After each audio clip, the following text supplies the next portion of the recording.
Many people have pointed out religions from all over the world have similar underlying tenets. In various philosophical and religious texts, a central idea is the idea of oneness, the feeling of being at one with the divine principle, life, the world, other people, or even activities have been discussed in various religious traditions. People may think of certain religions as being more about oneness than others. For instance, in Buddhism, a central concept is non-duality, or the connectivity between all things. But according to a new study published in the Journal of Psychology of Religion and Spirituality, no matter what religion a person identifies with, a feeling of oneness is linked to greater satisfaction with life, even controlling for religious beliefs. This study was done in 2 parts with weeks apart, and people's answers were still similar, suggesting that a sense of oneness is a stable part of one's makeup rather than a fleeting state. Moreover, oneness beliefs are more than a situation-specific feeling or mood, but seem to represent a general attitude towards life. Statements such as, and I quote, "I believe that everything in the world is based on a common principle," and "everything in the world is interdependent and influenced by each other," end the quote, were included in the study. Both of those statements happen to be in alignment with Unitarian Universalism and our 7th principle. Some other queries having to do with social connectedness to nature, empathy to others, and life satisfaction in this study measured oneness in a less direct way.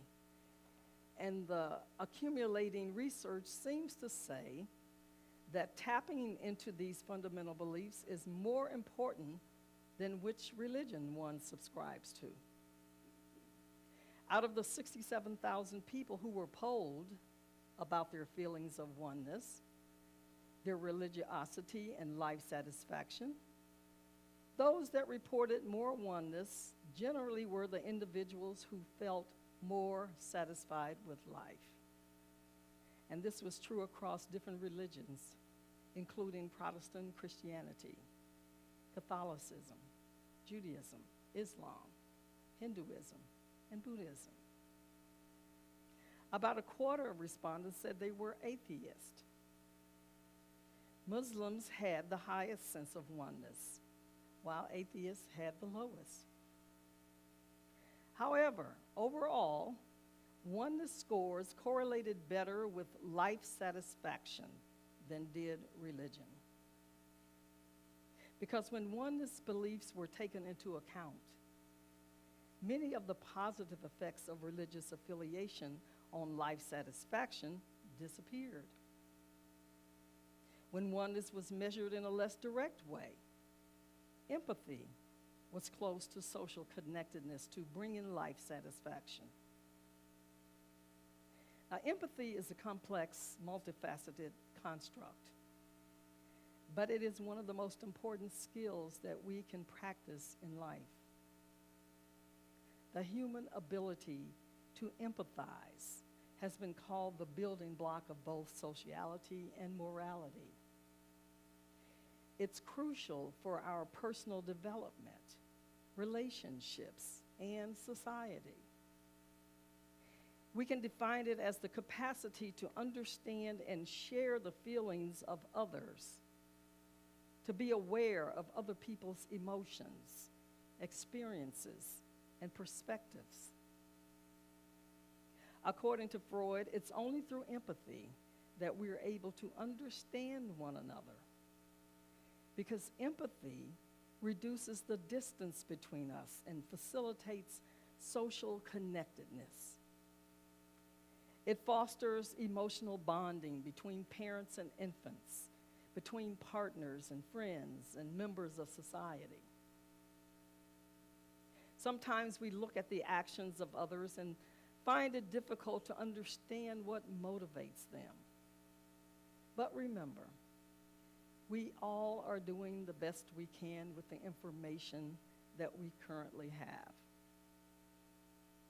However, putting yourself in another person's shoes might lead you to act with compassion and do what you can to improve their situation.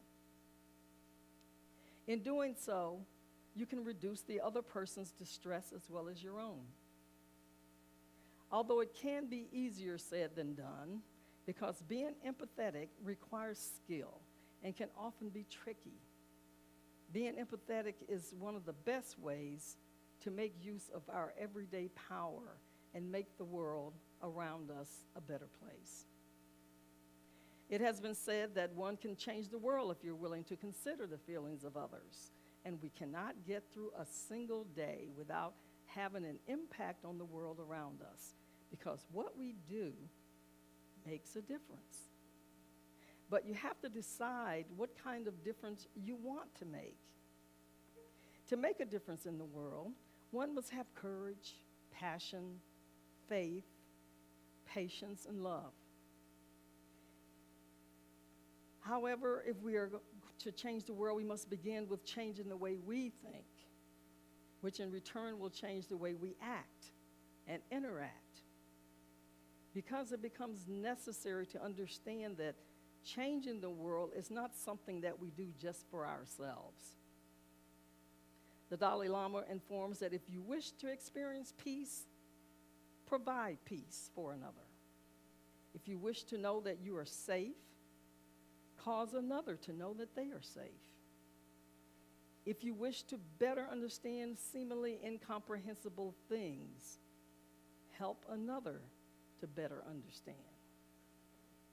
If you wish to heal your own sadness or anger, seek to heal the sadness or anger of another.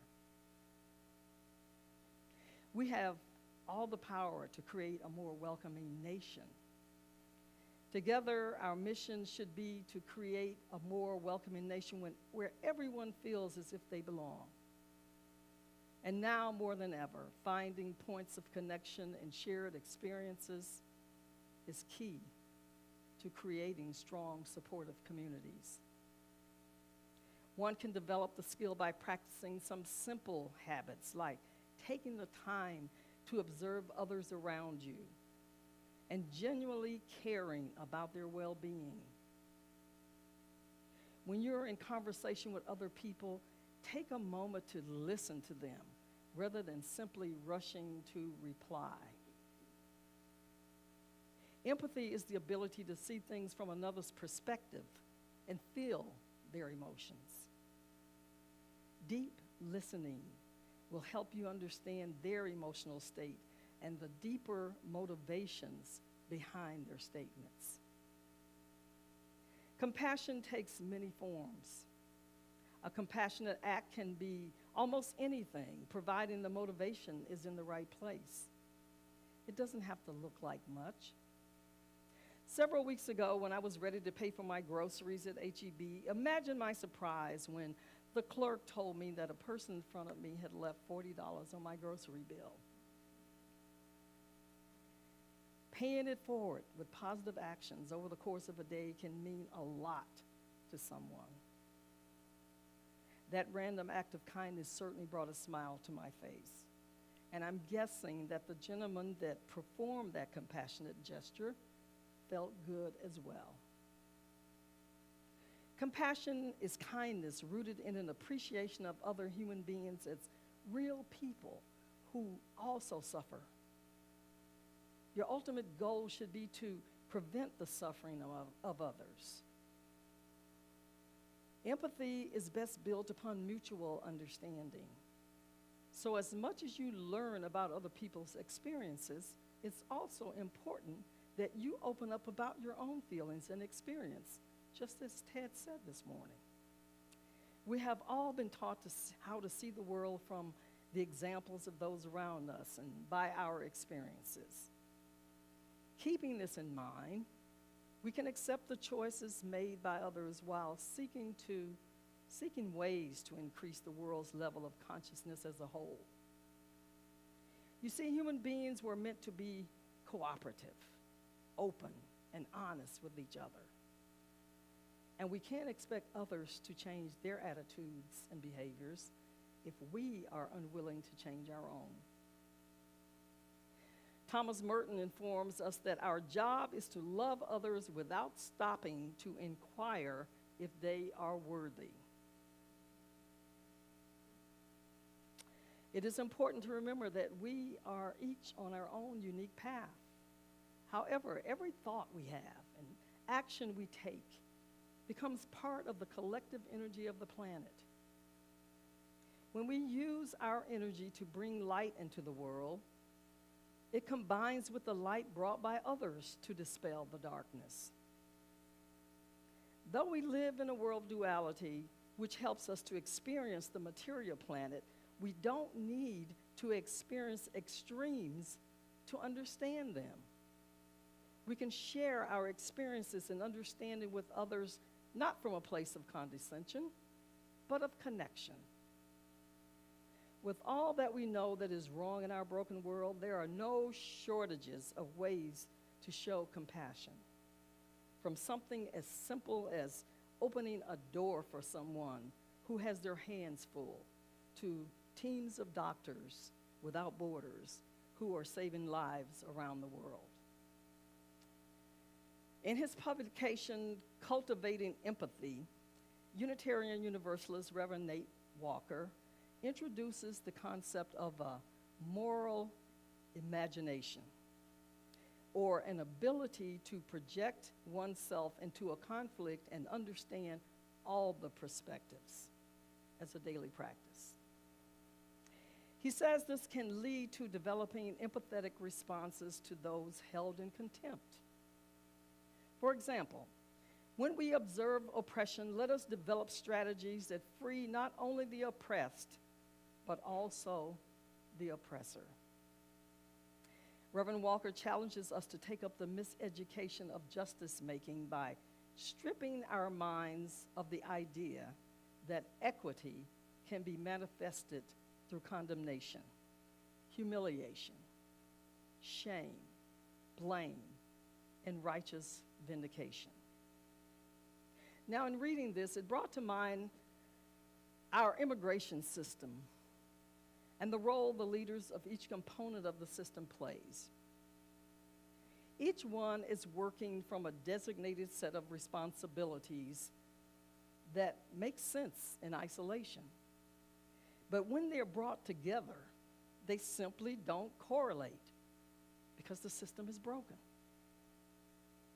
And following Reverend Walker's theory, in order to make some change, rather than shoving our foot on the oppressor's neck, instead, let us reach out a hand, offer a seat, and show them, and even ourselves, a new way of justice making by experimenting with the moral imagination.